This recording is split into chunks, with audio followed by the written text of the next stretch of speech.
श्री सुखदेव जी भागवत कथा सुनाते हुए राजा परीक्षित से बोले, हे राजन, राजा चित्रकेतु एवं उनके कुटुंबियों को बुलाकर देवर्षि नारद मृत राजकुमार को संबंधित करके अपने योग बल से जीवात्मा को बुलाकर आकाश में खड़ा करके बोले, हे जीवात्मा, देखो तुम्हारे माता पिता एवं संबंधी तुम्हारे लिए अत्यंत व्याकुल हो रहे हैं, इसलिए तुम वापस आकर अपने शरीर में निवास करो और अपने माता पिता को सुख देते हुए सातों द्वीपों पर राज्य करो। यह सुनकर वह बोला, हे देवर्षि, यह मेरे किस जन्म के पिता हैं तथा मैं किस जन्म में इनका बेटा हूँ। मैं अपने कर्मानुसार देवता, मनुष्य, पशु, पक्षी, सर्प आदि योनियों में भटकता रहा हूँ।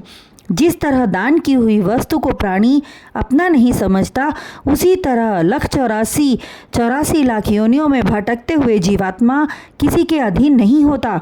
पूर्व जन्म में मैं और राजा चित्रकेतु दोनों मनुष्य राजा थे और आपस में लड़ते थे। जब मैं अपनी सेना से अलग होकर वन में जा छिपा, तब इन्होंने आकर मेरा सिर काट लिया। इसी कारण मैं इनका पुत्र होकर इस जन्म में इन्हें दुखी किया।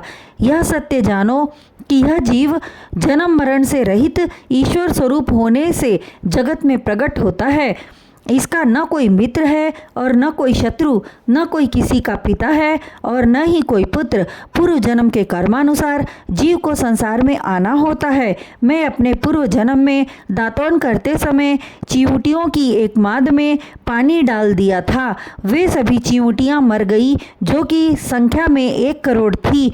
वही चींटियां राजा चित्रकेतु की 1 करोड़ रानियां हुई और मुझे विष देकर मार डाला। इस प्रकार उन सभी ने बदला लिया। यह कहकर जीवात्मा लुप्त हो गई। तब श्री नारद जी बोले, हे राजन, जीवात्मा ने जो कुछ भी कहा वे बातें अक्षरशः सत्य हैं। इस प्रकार राजा चित्रकेतु का मोह भंग हुआ।